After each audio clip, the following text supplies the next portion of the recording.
სწორედ ამის თაობაზე მინდა გესაუბროთ და ნინო ჭანიას თუ ლაშა შალამბერიძე ძალიან კარგ ფოტოგრაფს, რომელიც მათ შეიცვალა გარკვეულად პროფესია და ამ პროფესიის შემდეგ მან აიღო ფოტოკამერა ხელში და გადაწყვიტა, რომ მის ობიექტივში საინტერესო ამბები აღმოჩენილიყო.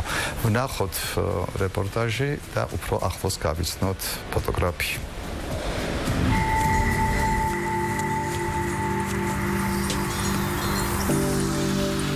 კადრი კონკრეტული დროის და სივრცის შენახვა, მარადიულობის მინიჭება, მისი პროფესია დროის გაჩერება, ისტორიის ერთ კადრში ასახვა.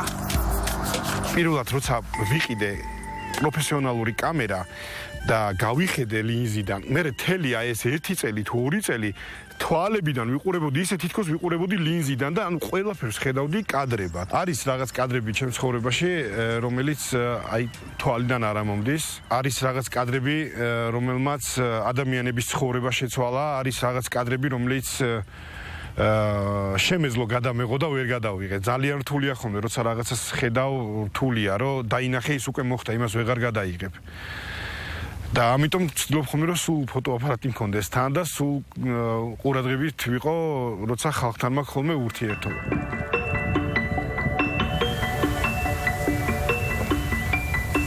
ისტორიების ფოტოთი აღწერა 15 წლის წინ გადაწყვიტა. აკვირდებოდა გარემოს და ხვდებოდა, რომ ყოველდღიურ ცხოვრებას ფოტოკადრებად სულ სხვა შინაარსი ჰქონდა. სხვანაირად ხედავ სიტუაციებს, სულ სხვანაირად ხედავ ადამიანებს, მათ ემოციებს, ბუნებას.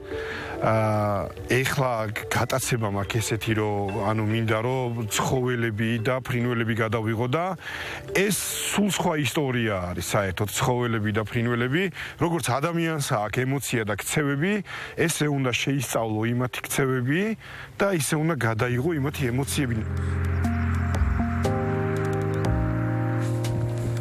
ლაშა შალამბერიძის ისტორია სულ სხვაგვარად დაიწყო და 15 წლის წინ ფოტოკადრებად გაგრძელდა.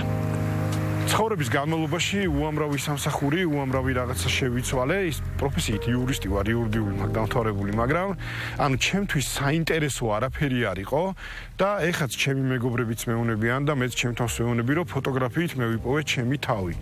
ეს მე ვერ წარმომიდგენია ფოტოაპარატის და ფოტოგრაფიის გარეშე ცხოვრება.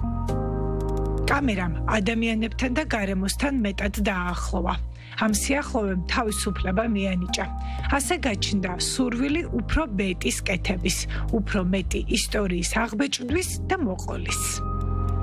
აი ეს ქალბატონი იყო ალბათ ჩემი პირველი წარმატებული ფოტო, რომელიც გადავიღე და გახდა ძალიან პოპულარული ეს ფოტოც და ეს ქალბატონი. გამოუჩნდნენ ბევრი თაყვანისმცემლები ამბებიას, ბევრი მზრუნველი ხალხი. ამ ქალს მე როგორც ვიცი, რთული გზა აქვს გავლილი ცხოვრებაში, არ იყო მისი ცხოვრება იოლი და აი ამ ფოტოს მერე ბევრი დადებითი რაღაცები მოუხდა ცხოვრებაში. ამ ფოტოს გარდა მაქვს კიდე რამოდენიმე ფოტო, სადღაც 4 ფოტო, რომელმაც შეცვალა ადამიანის ცხოვრება და ეს არის ჩემი სიამაყე. ოღონდ შეცვალა, რა თქმა უნდა, დადებითისკენ.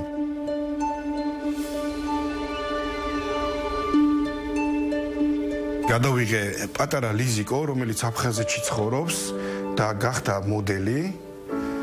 ჩემი ფოტოების მერე გახდა მოდელი. გადავიღე მეეზოვე, ძალიან პოპულარული გახდა და დიდი წარმატება მოუტანა. გადავიღე წაჩხურობის დღესასწაული, განსაკუთრებით ერთი ოჯახის ისტორია, რომელიც 1 წელს იყო წაჩხურობაზე ასული მოსალოცად და შვილის თხოვა წაჩხურის მონასტერს და მეორე წელი, როცა უკვე ბავშვით იყვნენ, ასულები ერთი და იგივე ადგილას იჯდნენ, ესე დაემთხვა. ფოტოგრაფისტვის მისი ფოტოს წარმატება არის, აი შენი შვილის წარმატება რო გიხარია, ანუ შენ ტყუილა არ გადაიღე ეს კადრი რა. არიან ვიღაცები, ვინც მარტო კომერციას იღებენ, მაგრამ არიან ფოტოგრაფები, რომლებიც მართლა წამებს იჭერენ რა და აი ეს წამის დაჭერა არის ჩემთვის ფოტოგრაფია რა.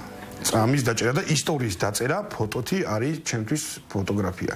სურათით მოტანა ამბის არის ჩემთვის ფოტოგრაფია და ნუ ის ფოტოგრაფები არიან ფოტოგრაფები ჩემთვის.